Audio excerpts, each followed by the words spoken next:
সাংবাদিক দিলৱাৰ হুছেইন মজুমদাৰক গ্ৰেপ্তাৰৰ বিৰুদ্ধে আজিও অব্যাহত প্ৰতিবাদ।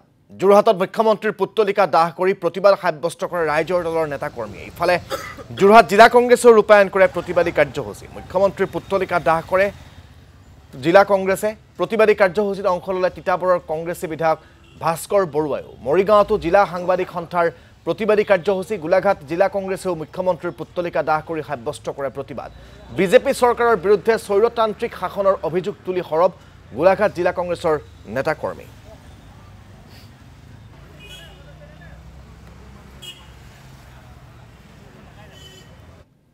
দিলৱাৰ হুছেইনক আসলে যিদৰে ইটোৰ পাছৰ সিটো গোচৰ জাপি দি তেওঁক ষড়যন্ত্ৰমূলকভাৱে তেওঁক গ্ৰেপ্তাৰ কৰিছে, এই ঘটনাক আমি সদৌ অসম ছাত্ৰ সন্থাই তীব্ৰভাৱে গৰিহণা আৰু ধিক্কাৰ জনাইছোঁ। আচলতে বিজেপি নেতৃত্বাধীন চৰকাৰখন যে আছিলে ফেচিবাদী চৰকাৰ, এখন ফেচিষ্ট চৰকাৰ, সেই কথাটো পুনৰবাৰ প্ৰমাণিত হৈছে।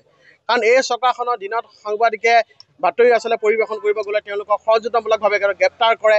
যদি দল সংগঠনে তেওঁলোকৰ বিৰোধিতা যদি আন্দোলন কৰে, আৰক্ষী বৰ্বৰতা দেখুৱাই, আৰক্ষী দমন নীতিয়ে তেওঁলোকক বাধা প্ৰদান কৰে।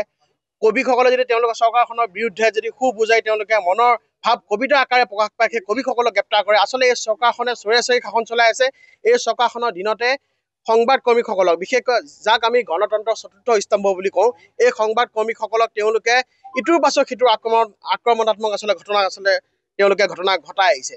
কাৰণ বাতৰি পৰিৱেশন কৰিব গ'লে তেওঁলোকক ষড়যন্ত্ৰমূলকভাৱে গ্ৰেপ্তাৰ কৰে, বহুতক তুচ্ছ তাচ্ছিল্য কৰে সংবাদ কৰ্মী, সংবাদ গোষ্ঠীসকলক, আৰু বহুতো আচলতে টিয়াৰ গেছ আচলতে প্ৰদান কৰে যদি আন্দোলন কৰিবলৈ যায়। গতিকে এই চৰকাৰখনে চৌৰাচৰি শাসন চলাইছে। গতিকে আজি এই কাৰ্যসূচীৰ পৰা আমি স্পষ্টভাৱে এই বিজেপি নেতৃত্বাধীন চৰকাৰখনক সকীয়াই দিব বিচাৰিছোঁ। আপোনালোকে যি এই আৰক্ষীক চাবি দিয়া পুতলাৰ দৰে ব্যৱহাৰ কৰি আছে দমন নীতি চলাবলৈ, গতিকে সেইটো আপোনালোকে বন্ধ কৰক।